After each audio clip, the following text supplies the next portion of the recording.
Hello বন্ধুরা, আরও একটি নতুন ভিডিওতে স্বাগতম। আজকের ভিডিওটি কর্কট রাশির জন্য যারা তাদের ভাগ্য পরিবর্তন করতে চান। আজকের ভিডিওতে আমি শেয়ার করব কর্কট রাশির ভাগ্য পরিবর্তনের 7টি গোপন ও শক্তিশালী উপায়। তো চলুন কথা না বাড়িয়ে ভিডিওটি শুরু করা যাক। 1 নম্বর উপায়, যোগ ও ধ্যান। যোগ ও ধ্যান কর্কট রাশির জন্য অসাধারণ উপায়। নিয়মিত যোগব্যায়াম এবং ধ্যান অভ্যাস করলে মানসিক চাপ কমে যায় এবং মনের স্থিরতা আসে। এটি আপনাকে আপনার জীবনের প্রতিটি ক্ষেত্রে সঠিক সিদ্ধান্ত নিতে সাহায্য করবে। কর্কট রাশির মানুষেরা সাধারণত আবেগপ্রবণ হয়ে থাকে, তাই তাদের জন্য ধ্যান খুবই কার্যকর একটি উপায়। ধ্যান করার মাধ্যমে তারা তাদের আবেগকে নিয়ন্ত্রণ করতে পারে এবং ইতিবাচক মনোভাব নিয়ে জীবনযাপন করতে পারে। ধ্যানের সাথে সাথে যোগব্যায়াম করলে শারীরিক সুস্থতাও বজায় থাকে, যা জীবনের শক্তি এবং উদ্যম আনে। প্রতিদিন মাত্র 15 থেকে 20 মিনিটের ধ্যান এবং যোগব্যায়াম কর্কট রাশির মানুষদের জীবনে বিশাল পরিবর্তন আনতে পারে। 2 নম্বর উপায়, সঙ্গীত ও সৃজনশীল কাজ। সঙ্গীত এবং সৃজনশীল কাজ কর্কট রাশির মানুষের জীবনে ইতিবাচক প্রভাব ফেলে। সঙ্গীত মনকে শান্ত করে এবং সৃজনশীল কাজ মানসিক স্থিরতা আনে। কর্কট রাশির মানুষের উচিত প্রতিদিন কিছু সময় সঙ্গীত শোনা বা সৃজনশীল কাজে ব্যস্ত থাকা। এটি তাদের মনের চাপ কমাতে সাহায্য করবে এবং তাদের সৃষ্টিশীলতা বৃদ্ধি করবে। শিল্পকর্ম, লেখালেখি বা অন্যান্য সৃজনশীল কার্যক্রমে নিজেকে নিয়োজিত করা মানসিক প্রশান্তি এবং আনন্দ আনে। কর্কট রাশির মানুষের জন্য সৃজনশীল কাজ তাদের আত্মবিশ্বাস বাড়াতে সাহায্য করে এবং জীবনে নতুন উদ্যম আনে। 3 নম্বর উপায়, সঠিক খাদ্যাভ্যাস। সঠিক খাদ্যাভ্যাস পালন কর্কট রাশির মানুষের জীবনে গুরুত্বপূর্ণ ভূমিকা পালন করে। স্বাস্থ্যকর খাবার খেলে শরীর ও মন দুটোই সুস্থ থাকে। কর্কট রাশির মানুষের উচিত নিয়মিত শাকসবজি এবং ফলমূল খাওয়া। অপ্রয়োজনীয় খাবার থেকে দূরে থাকা উচিত। প্রতিদিন প্রচুর পরিমাণে পানি পান করা উচিত, যা শরীরকে ডিটক্সিফাই করতে সাহায্য করে। স্বাস্থ্যকর খাদ্যাভ্যাস জীবনের শক্তি এবং উদ্যম আনে, যা কর্কট রাশির মানুষের জীবনে সফলতা আনার একটি গুরুত্বপূর্ণ উপায়। উপায় নম্বর 4, প্রাকৃতিক পরিবেশে সময় কাটানো। প্রকৃতির সাথে সময় কাটানো কর্কট রাশির মানুষের জীবনে সুখ সমৃদ্ধি আনে।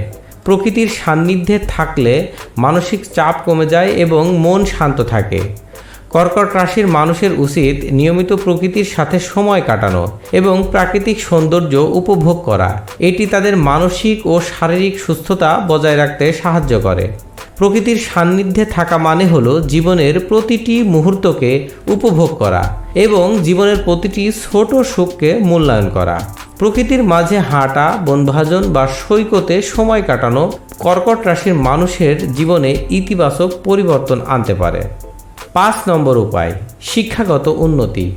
শিক্ষাগত উন্নতি কর্কট রাশির মানুষের জীবনে সফলতা এনে দেয়। নতুন কিছু শেখা এবং জীবনকে উন্নত করা কর্কট রাশির মানুষের জীবনে ইতিবাচক প্রভাব ফেলে। কর্কট রাশির মানুষের উচিত নিয়মিত পড়াশোনা করা এবং নতুন নতুন বিষয় সম্পর্কে জ্ঞান অর্জন করা। এটি তাদের জীবনে নতুন সুযোগ এবং সম্ভাবনার দরজা খুলে দেয়। শিক্ষাগত উন্নতি মানসিক বিকাশ এনে দেয় এবং জীবনের প্রতিটি ক্ষেত্রে উন্নতি আনতে সাহায্য করে। উপায় নম্বর 6, নিয়মিত ব্যায়াম। নিয়মিত ব্যায়াম কর্কট রাশির মানুষের জীবনে গুরুত্বপূর্ণ। ব্যায়াম করলে শরীর সুস্থ থাকে এবং মানসিক স্থিরতা আসে। কর্কট রাশির মানুষের উচিত প্রতিদিন কিছু সময় ব্যায়াম করা এবং শরীরকে সুস্থ রাখা। ব্যায়াম করলে শরীরের শক্তি বৃদ্ধি পায় এবং মানসিক চাপ কমে যায়।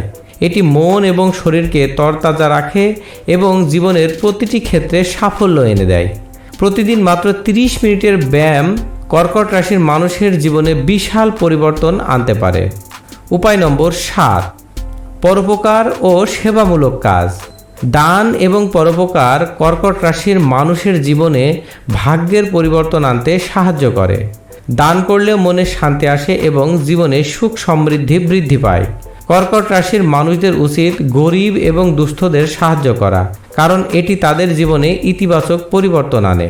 পরোপকার এবং সেবামূলক কাজ করলে মনে প্রশান্তি আসে এবং জীবনে প্রতিটি ইতিবাচক দৃষ্টিভঙ্গি তৈরি হয়। এটি আত্মবিশ্বাস বাড়ায় এবং জীবনের প্রতিটি ক্ষেত্রে উন্নতি আনতে সাহায্য করে। তো আমাদের আজকের ভিডিওটি এই পর্যন্তই ছিল। তো এই ছিল আমাদের আজকের ভিডিওটি যদি আপনাদের ভালো লাগে তাহলে অবশ্যই লাইক, কমেন্ট ও শেয়ার করতে ভুলবেন না।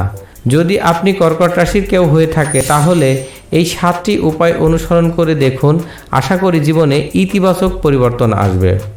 ভিডিওটি ভালো লাগলে লাইক, কমেন্ট ও শেয়ার করতে ভুলবেন না। দেখা হবে পরবর্তী ভিডিওতে। ততক্ষণ সুস্থ থাকুন, ভালো থাকুন। ধন্যবাদ।